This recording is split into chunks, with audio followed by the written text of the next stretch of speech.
adjust this a little bit. There we go. Can everybody hear me okay? This is a first for me. I've never actually been mic'd to do one of these presentations, so I'll try not to yell at you during using my default teacher voice. So as Joy said, my name is Heather. I have been living in Newfoundland for, it'll be 7 years this year. As she said in my intro, I moved here in 2010 and you can't get rid of me. I refuse to leave. I am also currently an employee here at the rooms part-time, but I spend a majority of my time either doing my studies at MUN or writing my blog. And here today, I'm here to talk to you about the SS Florizel. I'd first like to thank Joy and Angela Noseworthy and the rest of the programming team here at the rooms for inviting me to come speak. And to all of you for taking an hour out of your Thursday to come listen to me talk. I'm sure you all had many options of how to spend your time this afternoon, and I thank you for deciding to come listen to me.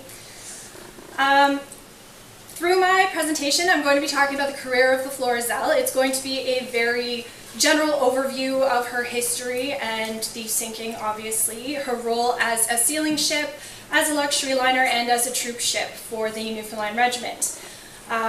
I'm going to talk about the events leading up to the wreck, the rescue, and the aftermath, and of course her memory as it is memorialized now. I know someone had a question about pictures. Photos are fine, just please turn your flash off because otherwise I'll get distracted and lose my place and that'll just be embarrassing for everyone. So, that being said, my clicker is not working. Of course it's not.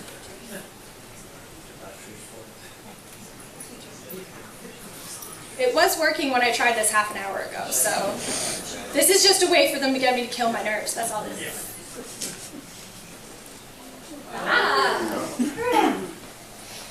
Alright, so the story of the Florizel actually starts in 1908 with the sinking of the SS Silva. She was wrecked off the coast of Massachusetts, and her owners, C.T. Bowring and Company Limited, suddenly found themselves in need of a new ship. The Florizel was commissioned to fill the gap. Built in 1909 by C. O'Connell and Company Limited in Glasgow, Scotland, the Florizel was designed to be a cut above. Outfitted with luxury fittings such as brass, mahogany, and oak, she set the bar for comfort and class of the time. She could carry 145 first class and 36 second class passengers, as well as a crew of 60 and additional cargo. In the spring, she could be refit to join the sealing fleet. Her hull had been built to withstand the North Atlantic ice, making her the only icebreaker of the sealing fleet at the time. Really?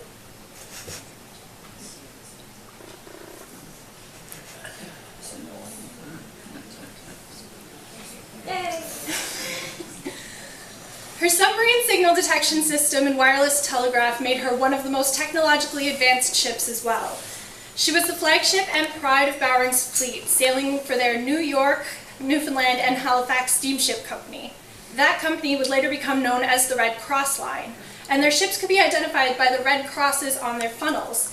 It was the Bowring ensign, a red St. Andrew's cross on a white background. The mark, though simple, became one of the clearest identifiers of these prominent vessels.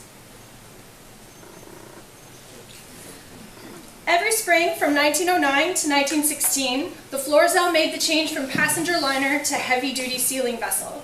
Captains Abram and Joseph Keane commanded the rugged vessel as she navigated her way through the ice floes. Abram from 1909 to 1911, Joseph from 1912 to 1914, and then Abram again from 1915 to 1916. They were very successful, breaking several records and bringing in over 200,000 pelts during the Florizel's career.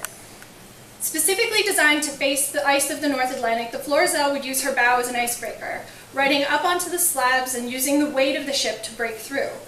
She could also use her screw propellers to mash through the ice behind her in an effort to free herself from a jam. If the ship did become jammed in ice and all the other methods didn't work, her sealers jumped into action, climbing over the rail and onto the ice below. Armed with poles, axes, and even their own feet, they would work tirelessly to free the vessel. If need be, ropes were lowered down from the side rails and the sealers would try to pull the vessel free themselves. It was very dangerous and very cold work, but it was something that was often necessary.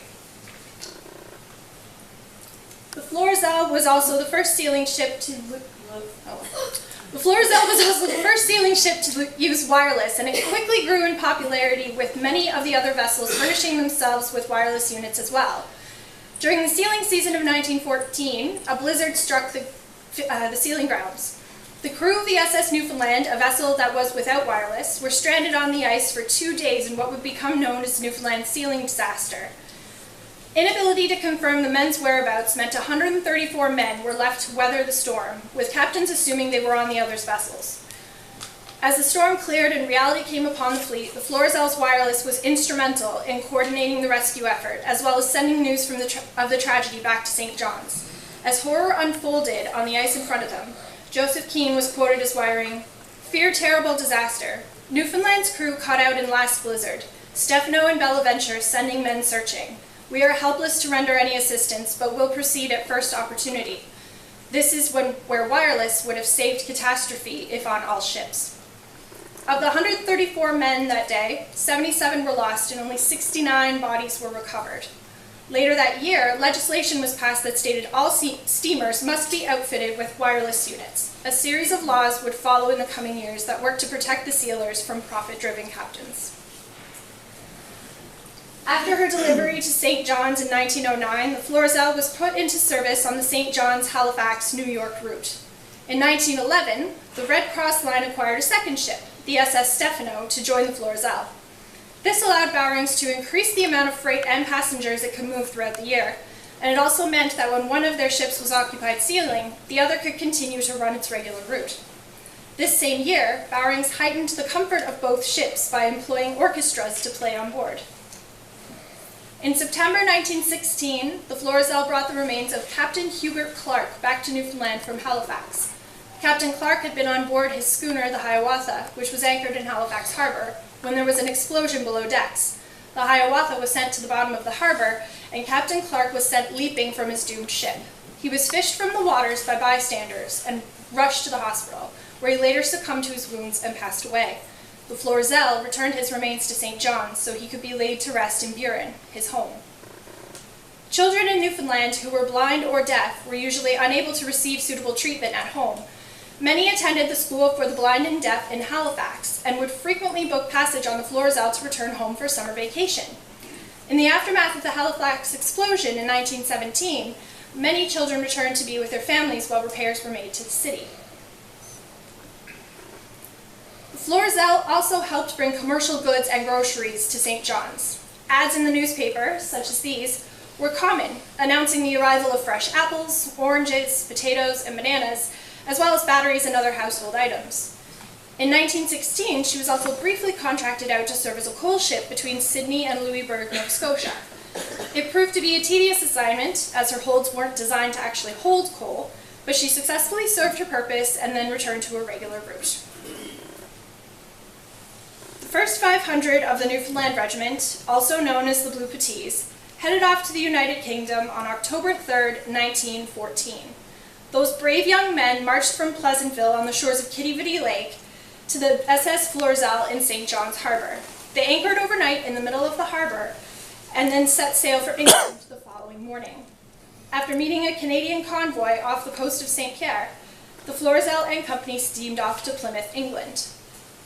During the next couple of years of the war, the Florizel would make multiple trips across the Atlantic, ferrying Newfoundland's strong young men to the port of Southampton, where they would board trains and head to various training depots all over Britain.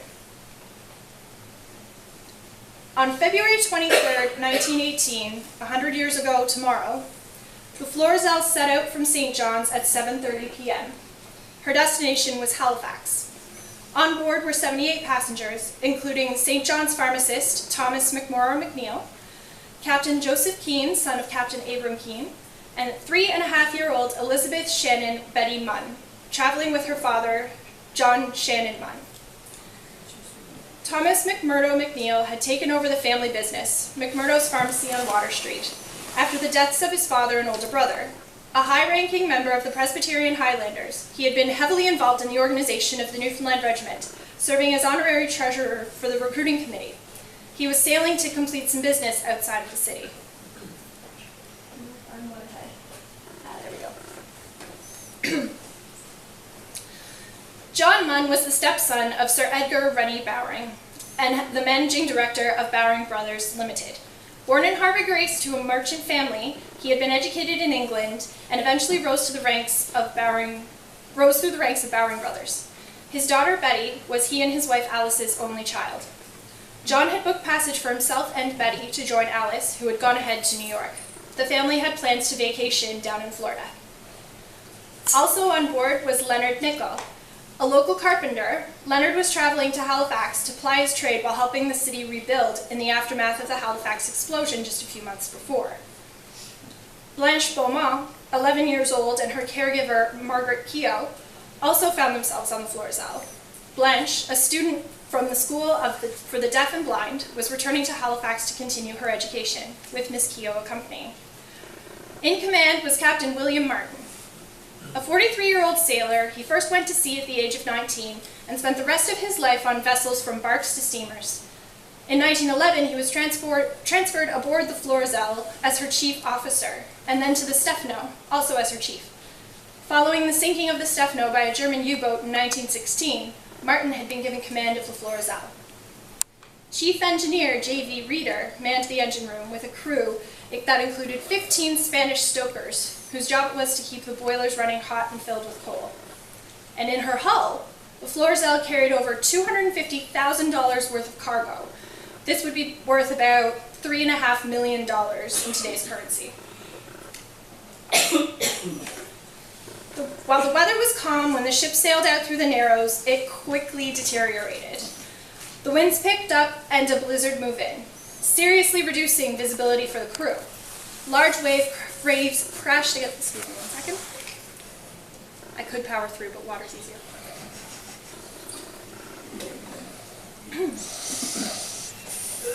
Large waves crashed against the hull, but the Florizel's engines never faltered, continuing to push the ship forward through the night. Captain Martin charted a course.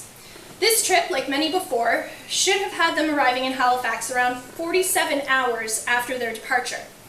Unfortunately, slob ice along their route meant they couldn't drop their ship log, which meant they couldn't calculate exactly how quickly they were traveling. What probably seemed like a small inconvenience at the time would have severe consequences later.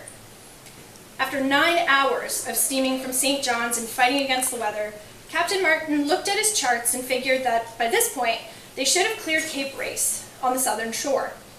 He ordered a change in course, turning southwest towards Nova Scotia. At the time, they should have been making about 8 knots. Unfortunately, his calculations were incorrect. Unbeknownst to him, Chief Engineer Reeder had pulled back on the engines. Reeder's family lived in Halifax, and it was his hope that if he delayed the Florizel's arrival by just a couple of hours, they'd have to spend the night, and he would be able to see his family. This decision proved to be the costly undoing of the Florizel. Instead of the 8 knots that they should have been making, they were only doing 4.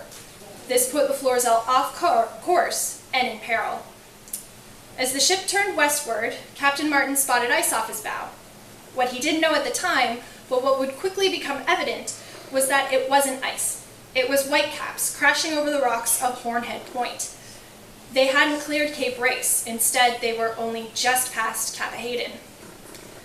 A few moments later, Captain Martin and his ship crashed right into the rocks. The Florizel became grounded just 250 meters from shore.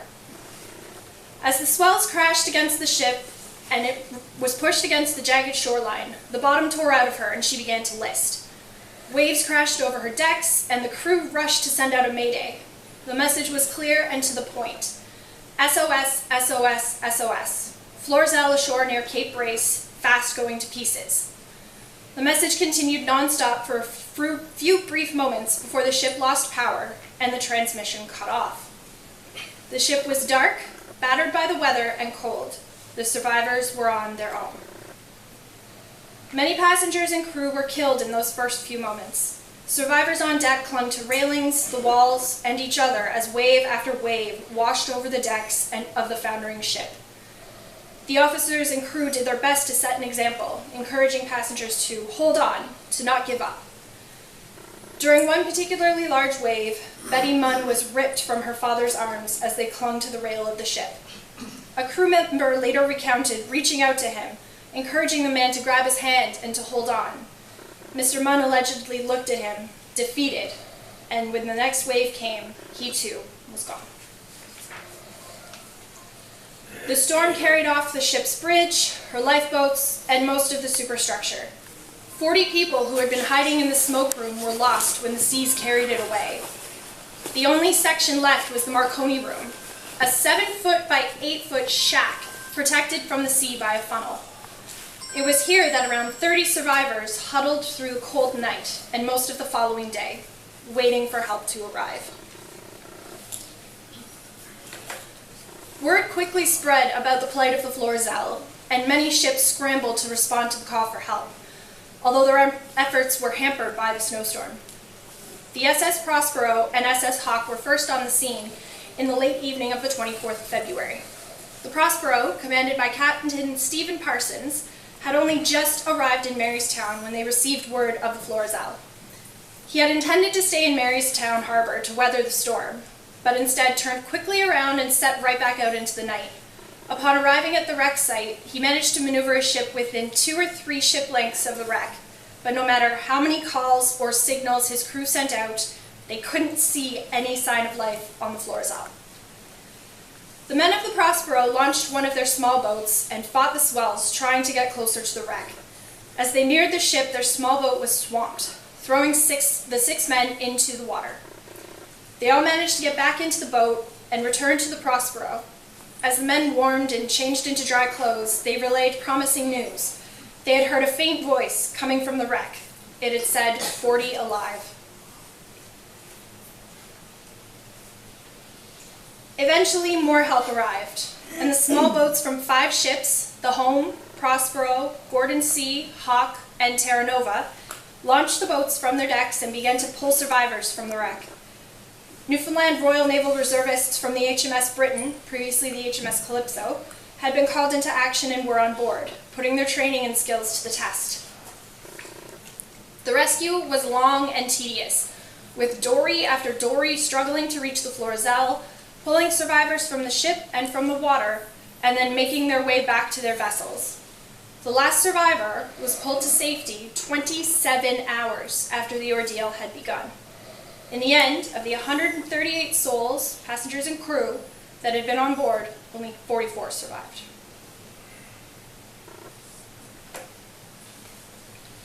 As the last of survivors were being pulled to safety, rescuers were able to fully appreciate the shocking disaster. The shoreline was strewn with pieces of the wreck, some as small as matches. The storm had done a true number on the pride of the Bowring fleet. Over the next few weeks, the local residents assisted in the recovery of bodies that washed ashore. 93 bodies were eventually recovered and returned to St. John's for burial. Among them were the remains of Lance Corporal Joseph Maloney, though his wife and son were never found. The family had been on the way to Pennsylvania to relocate from St. John's. The remains of Thomas McMurdo McNeil, John and Betty Munn were also recovered in March 1918 and returned to St. John's. Blanche Beaumont's caregiver, Margaret Keogh, was recovered from the wreck. She was found knelt in the position of prayer. Leonard Nicol, the carpenter en route to Halifax, was never found.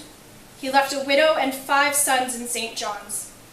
With no head of the household, the eldest son, at the age of 10, had to step into the role as breadwinner for the family.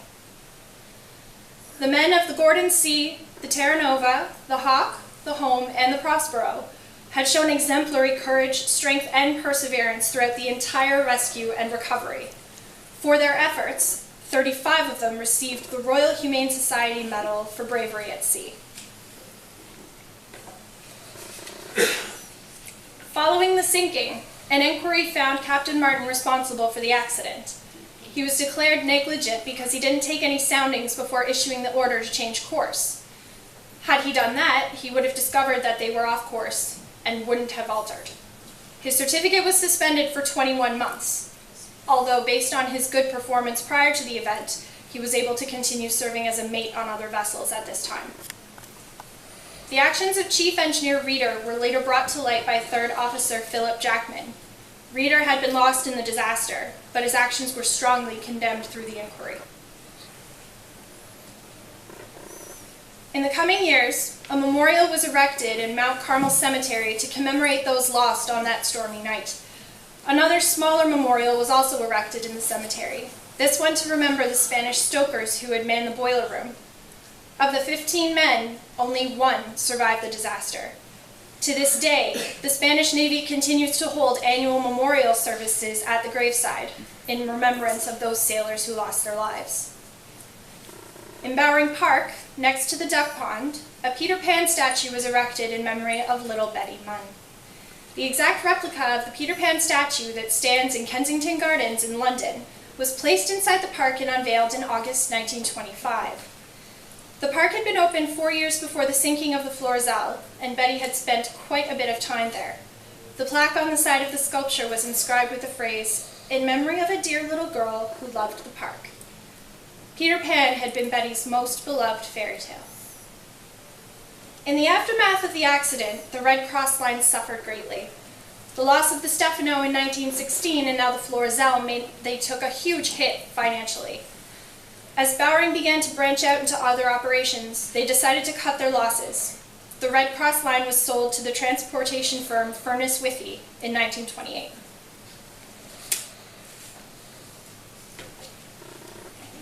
The Florizel was a familiar presence in St. John's Harbour during her career. Her role as troop ship made her synonymous with the Newfoundland Regiment and their volunteers' enthusiastic response to Britain's call to war. The pride that came with it. The Newfoundland Naval Reservists who responded to her Mayday call found an opportunity to use their training and skills at home. Their bravery stood as a further testament to the strength of Newfoundland. In addition, the names of many of those who perished were well known in the community. As with other disasters since, such as the Ocean Ranger or Cougar Flight 491, the sinking of the Florizel touched many lives. Everyone either had lost someone or knew someone who had lost someone. Faces like Betty's, well known around the city, meant many felt a loss on a personal level. This story and the others continue to feel familiar even though they're generations past.